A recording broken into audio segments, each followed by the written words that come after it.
정부가 지갑을 열었습니다. 그것도 아주 활짝 열었습니다. 정부가 결국 26조 원 규모의 전쟁 추경을 확정했습니다. 전 국민의 무려 70%에게 최대 60만원까지 현금성 지원금을 뿌리했다고 합니다. 하지만 이 소식을 들은 경제 전문가들의 표정이 마냥 밝지만은 않습니다. 왜 그럴까요? 오늘의 경제 이야기 시작합니다. 가장 궁금하실 내용부터 짚어보겠습니다. 도대체 누가 얼마나 받느냐는 겁니다. 이번 지원금의 공식 명칭은 고유가 피해 지원금입니다. 고유가로 인해 서민들에게 피해가 일어나고 있으니 서민들에게 현금으로 그 피해를 지원해주겠다는 겁니다. 정부는 건강보험료를 기준으로 소득 하위 70%에 해당하는 약 3,577만 명에게 돈을 지급하기로 했습니다. 4인 가구 기준으로 환산하면 한 달 소득이 대략 974만원 이하인 가구가 해당합니다. 지원 금액은 형평과 사는 곳에 따라 꽤 세밀하게 나뉩니다. 가장 두텁게 지원받는 층은 기초생활수급자분들로 비수도권에 거주하신다면 1인당 최대 60만원까지 받게 됩니다. 차상위 계층이나 한부모 가족은 최대 50만원, 그 외 소득 하위 70%에 속하는 일반 시민들은 거주지에 따라 10만원에서 25만원까지 차등 지급받습니다. 특히 인구가 줄어들고 있는 지방, 소도시 거주자에게는 더 많은 금액을 배정해 지역 경제까지 살려보겠다는 계산을 깔았습니다. 이미 정부는 정유사가 주유소에 공급하는 가격에 상한선을 두는 석유 최고가격제를 시행한 바 있는데요. 이번 추경에는 이로 인한 정유사의 손실을 메꿔주는 예산 5조 원도 포함되었습니다.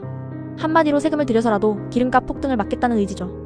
여기에 대중교통을 이용하는 분들을 위해 K패스 환급률도 파격적으로 올립니다. 저소득층의 경우 교통비의 80% 이상을 돌려준다고 하니 사실상 교통비 걱정은 정부가 대신하겠다는 셈입니다. 이 밖에도 농어민을 위한 면세유 지원과 청년, 일자리 사업 등 민생 안정이라는 이름 아래 정말 다양한 곳으로 돈줄이 뻗어나갑니다. 하지만 여기서부터가 진짜 중요합니다. 공짜 점심은 없다는 경제학의 격언처럼 이 화려한 보조금 잔치 뒤에는 거대한 먹구름이 들이우고 있습니다. 가장 큰 걱정은 단연 물가입니다. 지금 우리 경제의 가장 큰 적은 인플레이션입니다. 물가가 너무 높아서 금리도 못 내리고 모두가 고통받는 상황인데 여기에 26조 원이라는 유동성을 한꺼번에 쏟아붓는 건 불난 집에 기름을 붓는 격이 될 수 있습니다.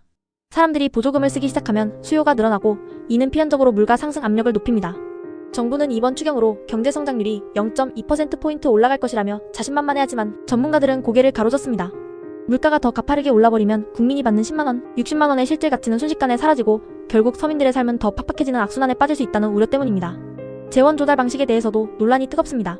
정부는 이번에 빚을 내는 국채 발행 대신 반도체, 업황 개선 등으로 더 거친 초과 세수를 사용하겠다고 밝혔습니다. 겉으로 보기에는 나라 빚을 안 늘리니 건전해 보이지만 비판적인 시각도 만만치 않습니다. 초과 세수가 발생했다면 이를 선심성 현금 뿌리기에 쓸 게 아니라 눈덩이처럼 불어난 국가 채무를 갚는데 우선적으로 사용했어야 한다는 지적입니다. 실제로 온라인상에서는 생색은 정부가 내고 나중에 이 빚을 갚아야 하는 건 우리 아이들 아니냐는 냉소적인 반응이 쏟아지고 있습니다. 특히 중동전쟁과 직접적인 관련이 없어 보이는 영화나 공연, 할인권 같은 항목까지 추경에 포함된 것을 두고 시기상 다가올 선거를 의식한 포퓰리즘 아니냐는 날선 목소리도 커지고 있습니다. 결국 이번 정책은 정부의 말대로 위기에 빠진 민생을 구하는 구원투수가 될 수도 있지만 자칫하면 한국 경제 전체를 물가 폭등의 늪으로 몰아넣는 독이 든 성배가 될 수도 있습니다. 정부는 이르면 이번 달 말부터 기초생활수급자 등 취약계층부터 순차적으로 지원금을 지급하겠다는 계획입니다. 당장 주머니에 들어오는 현금은 반갑지만 그 돈이 불러올 물가 상승이라는 부메랑이 얼마나 날카로울지는 누구도 장담할 수 없는 상황입니다. 국민의 세금을 가장 효율적으로 써야 할 정부가 과연 최선의 선택을 한 것인지 아니면 당장의 여론을 잠재우기 위한 임시방편을 내놓은 것인지 우리는 냉정하게 지켜봐야 합니다.